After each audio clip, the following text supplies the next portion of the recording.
Ребят, всем привет! Ну что, сегодня будет долгожданный, наверное, мной обзор дачи. Я смотрю, очень хорошо зашел ролик про обзор японского дома. Я, честно говоря, даже не ожидал. Снял просто разом на эмоциях. Вот посмотрел, понравилось, снял, выложил. Я, честно говоря, не ожидал, что будет такой огромный отклик, столько просмотров. Поэтому сейчас у нас будет обзор японской дачи, причем дача, ну, не совсем прям такая стандартная японская, скорее всего, это такое небольшое строительное исключение из правил, то есть там из японского, наверное, только двери и порог, а в остальном архитектура все-таки больше похожа на европейскую, но тем не менее, тут даже интересен не сам проект дома, что это за дача, где она находится, то есть инфраструктура вокруг нее. И самое главное, чего не прозвучало и что многие спрашивали в прошлом видеообзоре, это стоимость. Тут будут все цены. Обязательно досмотрите ролик до конца. В конце я расскажу, сколько эта дача обошлась, сколько обошелся мелкий ремонт на этой даче. Про цены будет все подробно расскажу обязательно. Сразу расскажу о местоположении этого дома. Находится он в городе Эна, префектура Гифу. Ну, возможно, вам это ни о чем не говорит. В общем, 10 минут езды по вот такой красивой асфальтовой дороге, то есть никакой грунтовки, едем по асфальту 10 минут, и мы прям в центре небольшого города, где есть 3 огромных супермаркета, 3, по-моему, или 4 хоум-центра. Хоум-центр это, ну, такой большой хозяйственный магазин, строительно-хозяйственный магазин, скажем так, как по типу Leroy Merlin. И куча, просто, наверное, ну, сотня всяких ресторанчиков, кафе, каких-то закусочных, просто огромная инфраструктура. И еще самый главный плюс, в 20 минутах вокруг езды от этого места находится, наверное, ну также, не соврать, несколько десятков достопримечательностей. Красивые набережные, какие-то инстаграмные места, где можно пофотографироваться, виноградники, какие-то рисовые поля, где люди рис высаживают в виде картин. Там, ну, то есть тут много-много локаций, где можно просто посещать их каждые выходные и на протяжении многих лет, и вы никогда не повторитесь. Не буду сильно грузить вас болтовней. Сейчас посмотрим сначала сам дом, расскажу, покажу, что там да как. Пройдемся, посмотрим жилую часть, потом пройдемся вниз, посмотрим нежилые, хозяйственные помещения. Все покажу, как обычно, как я люблю, с тонкостями, нюансами. В общем, что болтать, пойдемте смотреть. Сначала давайте обойдем снаружи. Вот так вот он странновато выглядит. Тут он находится на косогоре, да, то есть на пригорке. Поэтому форма не совсем обычная, не совсем привычная. Также мы уже видим, что кондиционер установлен. На всех окнах установлены вот такие металлические ставни. То есть они по одной вот так задвигаются и полностью закрывают все окно. На всех абсолютно, повторюсь, окнах они стоят. Причем основное все-таки их предназначение. Ну, само собой, конечно, от вандалов, да, как вы сразу могли подумать, но и просто от непогоды, то есть чтобы ветками там не побило окна, ветром, потому что бывают времена тайфунов и такая опасность существует. Вот, собственно, крылечко. Дому дали название после покупки. Такой красивый водосток, вода по нему красиво перетекает, когда дождь идет. То есть, чтобы все красиво-красиво было. Вот это, кстати, сейчас уже лысое дерево, это сакура, когда она цветет, прям очень красиво аркой.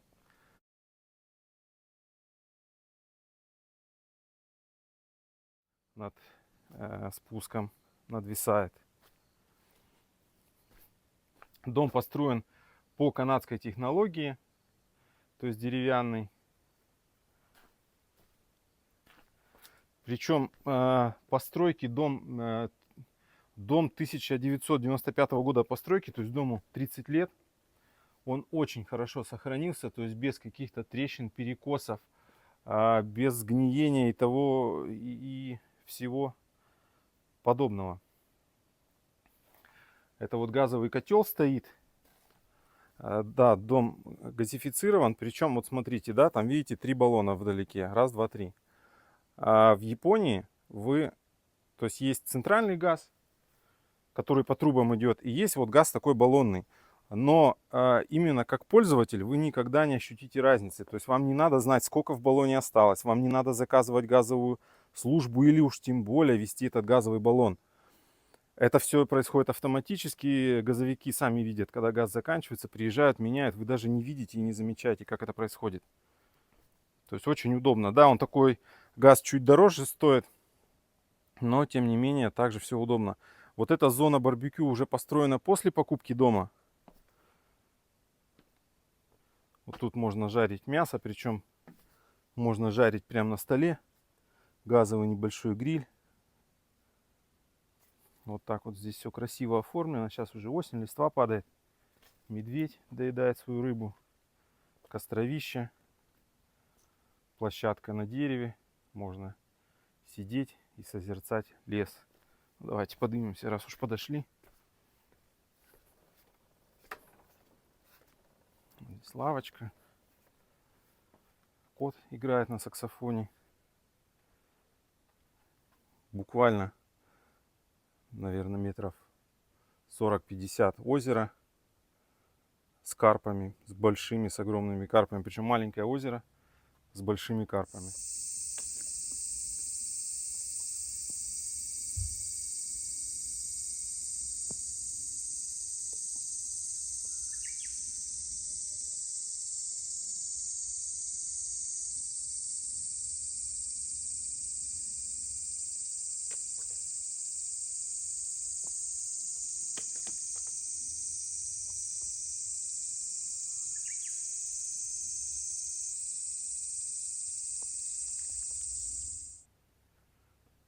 Вот так вот лес выглядит.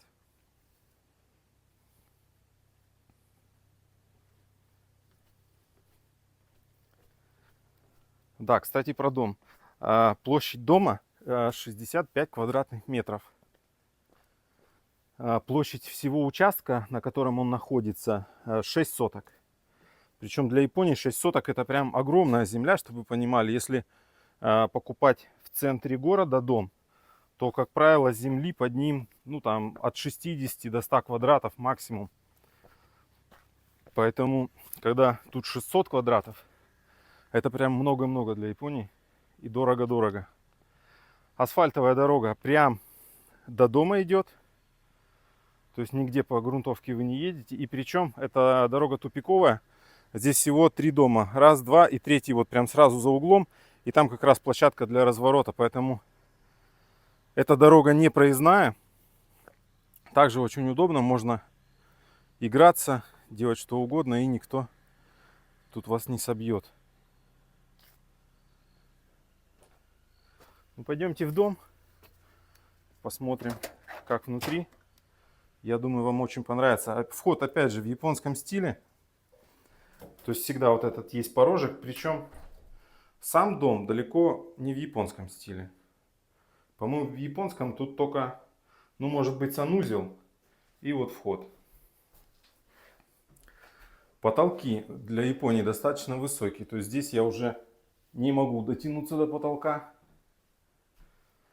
Здесь у нас дверь сдвижная, как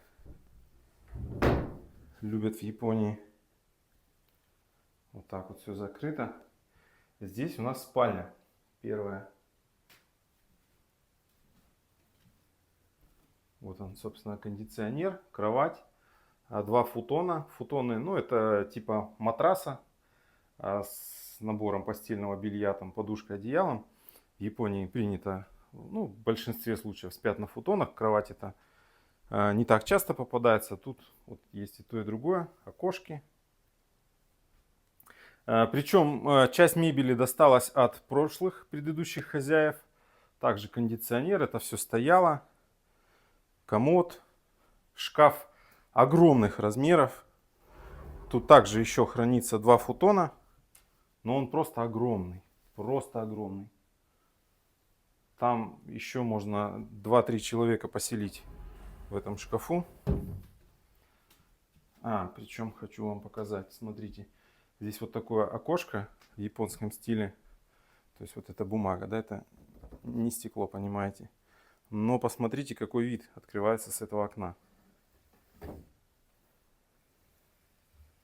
Вот так вот вы можете со спальни посмотреть в зал. Зал находится уровнем ниже. То есть это вроде бы как одноэтажный дом, но вроде бы как и нет. То есть тут мы прям можем увидеть зал. Ну, пойдемте, собственно, в зал. Посмотрим, как все это выглядит.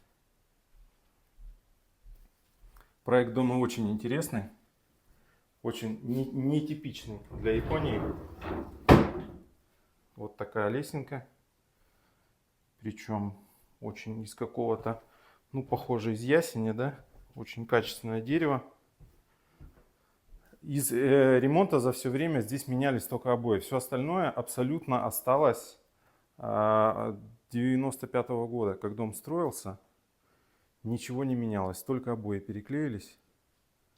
Все остальное. То есть здесь, если в прошлом видео вы говорили, что все давит, потолки низкие, посмотрите, какие потолки высокие здесь. То есть здесь под 5 метров на пике высота потолков. Сразу кухонька. Кухня тоже была, тут ничего не менялось. Причем также гарнитур, видно, что он старый-старый, но все сделано очень качественно. Каждая дверка, она прям защелкивается. То есть тут даже название какое-то, видать, компания какая-то по производству. Привычная для всех японцев газовая плита с мини-грилем.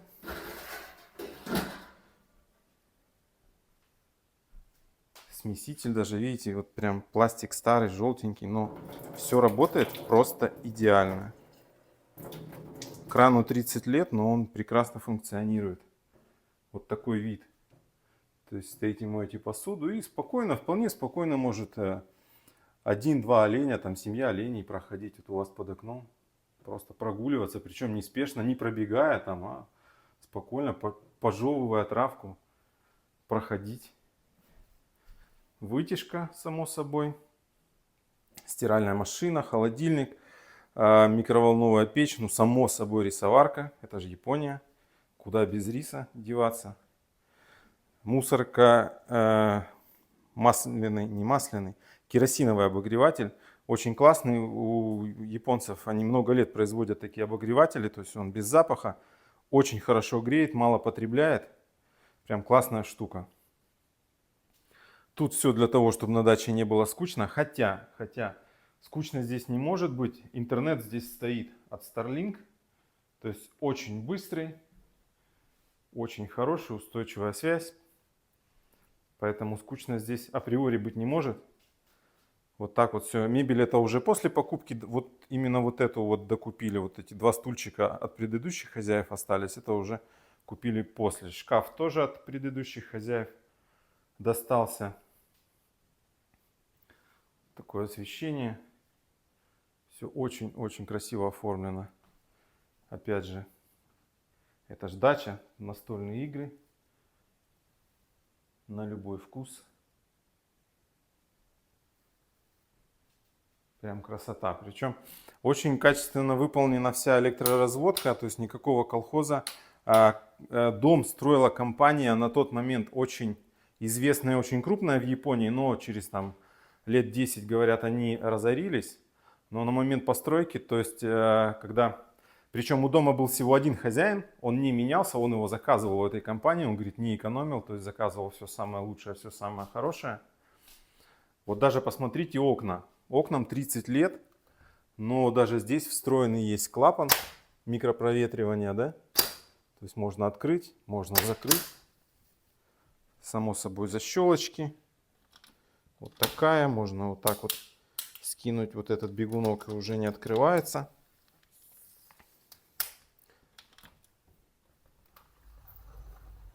Вот, собственно, здесь еще есть веранда.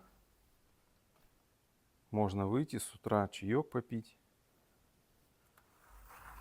послушать тишину. Здесь действительно очень тихо, несмотря на то, что жизнь рядом.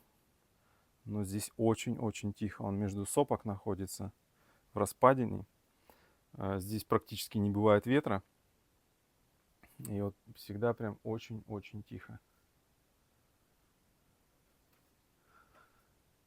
Кстати, здесь в Японии многие знают, что есть термиты, да, и дома прям съедают, могут съесть термиты. То есть этот дом и при постройке, и в последующем обрабатывался от термитов. Поэтому никаких поражений термитных нет. Но появился тут зверь такой невиданный, который жрет стропила. Вот смотрите, как это все выглядит. Вот он просто съедает. И именно только вот стропила на веранде. Больше нигде он, ну, ему древесина не вкусна, вот только почему-то стропила веранды он подъедает. В конце видео также я вам вставочку сделаю с видео этого зверя. А пока можете гадать в комментариях. Пишите, как вы думаете, кто такой. Также тут есть освещение. Включается 2 фонарика. Если вы вечером хотите посидеть. То есть все очень круто, очень атмосферно сделано.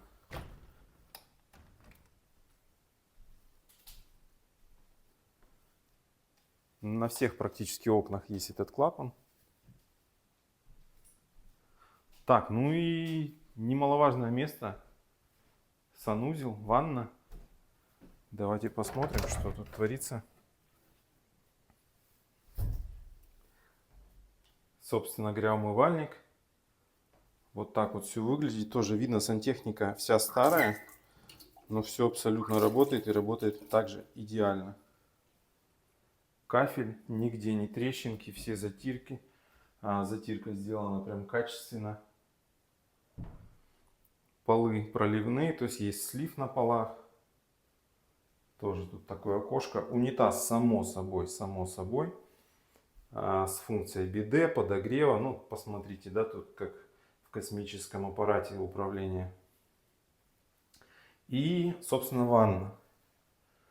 Ванна очень атмосферная, причем тоже все идеально сохранилось. И вот по поводу ванны, опять же, видите, она с функцией подогрева воды, то есть так же, как в современных домах, нажали, накрыли крышечкой и пошли ждать, пока ванна наберется. Как ванна наберется горячая, температуру вы выставляете, какая вам нужна, прозвучит звуковой сигнал и приходите, принимаете ванну вот с таким вот роскошным видом. Видите, даже светильник «Националь» называется. Эта компания там преобразовалась, я не помню в какую уже, но она очень давно была такая компания. Касаемо ванны, я думаю, многие комментаторы сейчас скажут, что это такое, что это за микрованна. Сейчас вот вам расскажу. Я когда по Японии путешествовал, очень часто в отелях мне попадались ванны даже еще меньше. И я тоже, как и вы, думал, ну нафига вы вот это вообще делаете? Кто туда полезет? Ну, сделайте просто поддончик, да, там, принимать душ. Но нет, вы вот сделали какую-то фигню вот просто.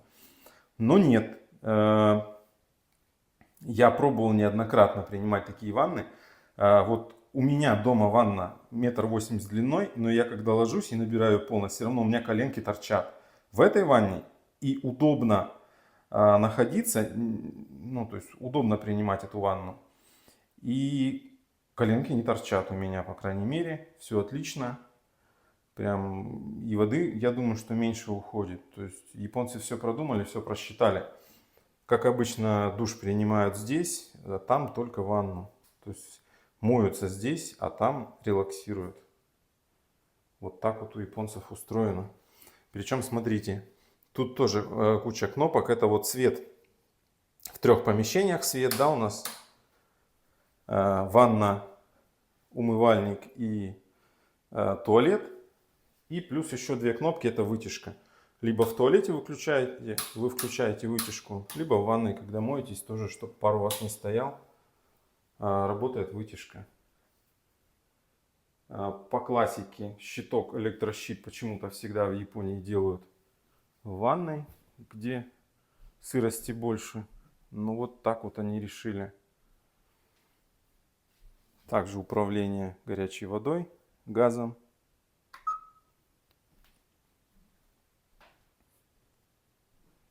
Ну вот, собственно, и все. Также идеально все выведено, все розеточки, выключатели, все просто сделано шикарно. Пойдемте еще покажу вам подсобные помещения в этом доме. Они здесь тоже есть, два помещения. Тоже есть что показать и рассказать. Ну а потом уже расскажу о самом главном, о стоимости всего этого удовольствия.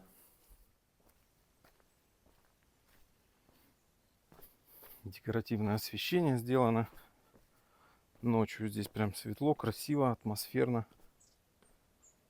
Вот здесь, видите, опять же окошко есть. Вот так окно выглядит в закрытом состоянии, когда оно закрыто ставнями. Вода. О, кстати, по воде. Вода здесь со скважины, но скважина, само собой, на целый поселок. В год стоит вода, то есть оплачивается она один раз в год, стоит 23 тысячи йен. Ну, это, грубо говоря, 15 тысяч рублей в год, но тратить можно сколько угодно, то есть счетчиков нет. Также стоит септик, компрессор, потом септика в кольца бетонные выходит, с колец уже на рельеф, как, собственно, и бывает с биосептиками.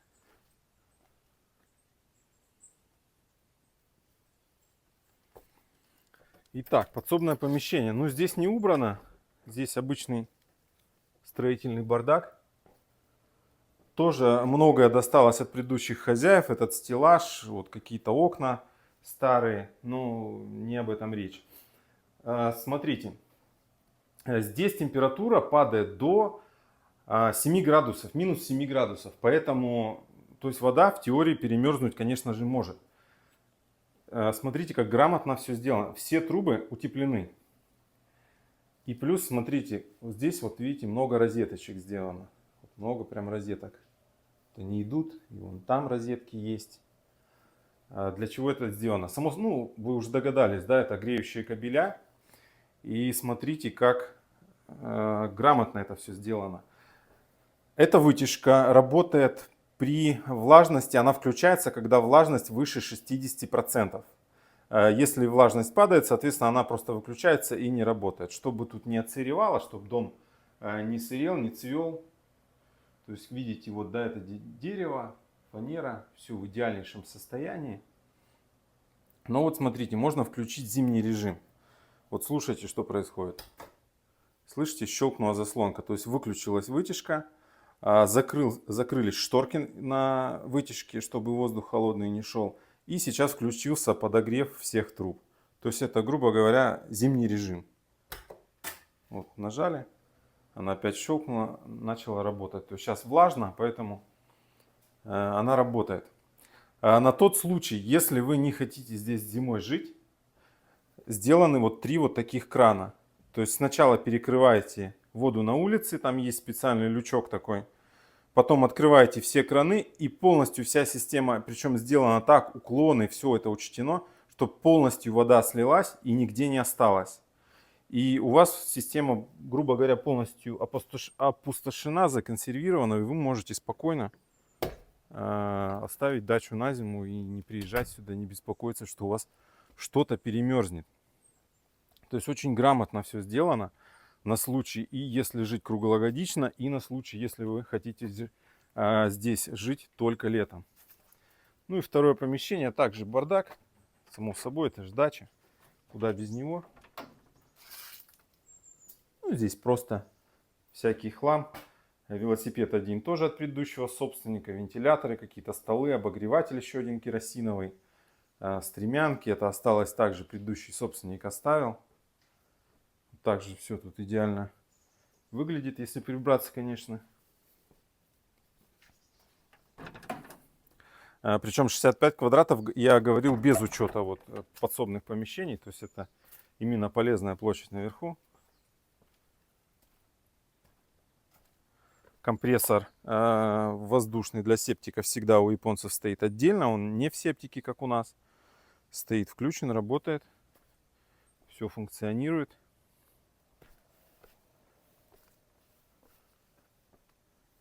Поэтому ни с водой, ни с газом, ни с электричеством здесь проблем нет. Все работает. И все работает идеально. Про загадку таинственного зверя хочу сразу рассказать. Называется зверек, который жрет, кушает стропила на веранде. Японская гигантская белка-летяга. То есть прям громадный зверек. Сейчас вы его увидите, я кусочек видео вставлю.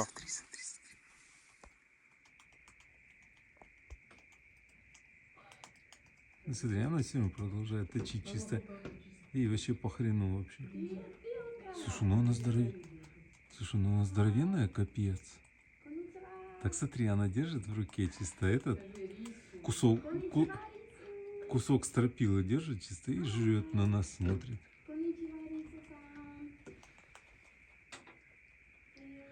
Слушай, ну прикольная, конечно. Если бы она нам, конечно, дом не сжирала, было бы лучше.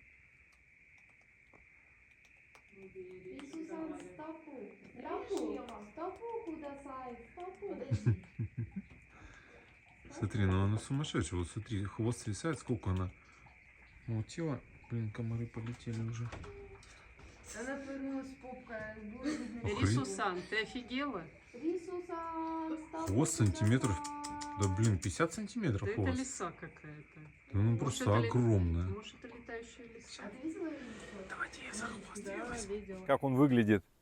Вот ничего пока поделать с ним невозможно. Приходит ночью, кушает перила.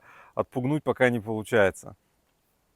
У кого есть какие предложения, обязательно пишите в комментариях, что со зверем делать. Убивать не предлагать, пожалуйста, только гуманные способы решения этой проблемы. Ну что, самый главный момент касаемо стоимости этой дачи. Дача обошлась на момент покупки 4 месяца назад. Она обошлась 4 миллиона 800 тысяч йен. Если перевести на доллары, это примерно, ну курс постоянно прыгает, на данный момент примерно это 30 тысяч долларов, либо 3 миллиона рублей. То есть полностью это включая дом 64 квадрата и 2 участка, 2,4 сотки, то есть итого 6 соток земли. И вот этот прекрасный дом, пригодный для проживания круглый год. Единственный ремонт, который делали в доме, это переклейка обоев полностью во всем доме. Обои были еще, ну, старые-старые, то есть уже выцвевшие. И смотрелось это очень некрасиво. Переклейка обоев обошлась 400 тысяч йен. Это полностью под ключ, включая работы, сам материал, то есть все полностью 400 тысяч йен обошлась реновация, скажем так, внутреннего покрытия стен. 400 тысяч йен на рубли это сколько? Наверное, 250 тысяч рублей. Ну, вы видели стены, да, в пике они там до 4,5 метров, по-моему, доходят. То есть, ну, объем не маленькие работы. На доллары сколько это? 2500 долларов примерно, это в долларах стоила вот эта работа вместе с материалом. Зона барбекю делалась отдельно своими руками. Ну, там тоже в районе 400 тысяч все это обошлось, то есть весь материал. Обязательно напишите, у кого какие цены. Возможно ли в вашем регионе купить за такие деньги, за 30 тысяч долларов, такой дом с таким земельным участком. И самое главное, с такой вокруг инфраструктурой. Тут даже главное не то, что купить дом в лесу, да, а то, что ты можешь спокойно там поехать на машине или даже на велике и просто окунуться в море магазинов, едалин и всего-всего, и самое главное еще погулять, красиво погулять, пофотаться, то есть, ну, место действительно шикарное. Поэтому обязательно пишите в комментариях, сколько бы у вас в регионе обошелся такой дом. Надеюсь, видео было полезным, интересным. Ставьте лайки, подписывайтесь на канал. Всем пока. Вот спустились с горы от дома. Так вот выглядит набережная. Все в цвету. Вот такая красота. Воды даже не видно из-за сакуры.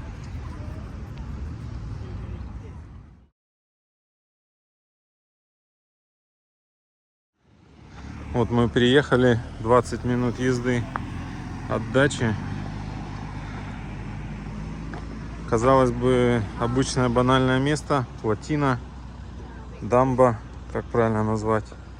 У нас было бы огорожено колючей проволокой, здесь же японцы сделали прям очень интересное место. Как можно сделать из обычного технического сооружения такое привлекательное место. Интересное, мост подвесной. Вот я иду по нему, он прям качается. Причем полностью бесплатное посещение. Тут не надо нигде платить деньги ни за вход, ни за спуск на лифте. Вот мы спускались с той стороны дамбы вниз.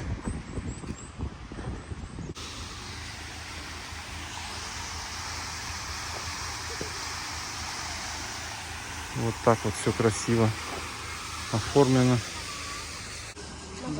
Вот люди кушают. Смотрите, какие мотоциклы. С ума сойти, какие прикольные. Какие-то маленькие, чересчур прям маленькие. Такое чувство, что дети на них приехали. С ума сойти, как взрослому человеку на таком мотоцикле сидеть. В 15 минутах езды от дачи приехали вот в такое живописное место. Но самая главная изюминка здесь скрывается внутри.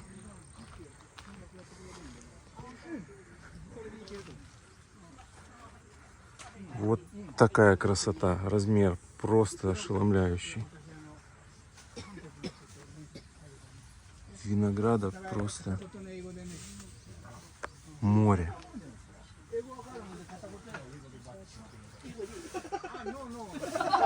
Вот такой вот житель прячется. Здесь его сразу упаковывают, можно купить любой из понравившихся. Вот такая вот красота. Размер просто огромный. Буквально 5 минут спустились с горы от дома. Сейчас на острове мы находимся посреди огромного озера. На остров ведет тропинка, которую затапливает при дождях, даже при небольших. То есть сюда не каждый раз можно попасть. Но вот сейчас дождей не было. Тропинка свободна от воды. Вот такая вот красота здесь. Еще сакура не до конца отцвела на сопках. Еще есть, видно ее.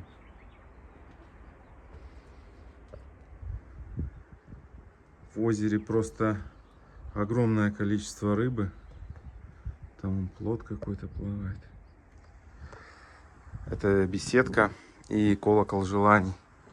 Тут вот есть табличка такая, которая об этом рассказывает. В общем, можно загадать желание. Тут люди навешали кучу брелочков всяких.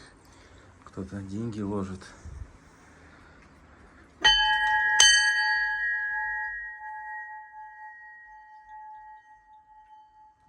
Вот такая красота.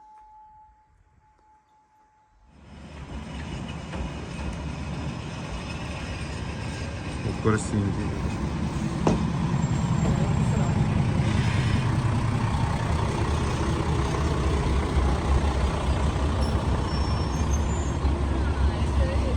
У нас тут в деревеньке через месяц будет ралли, причем мировое.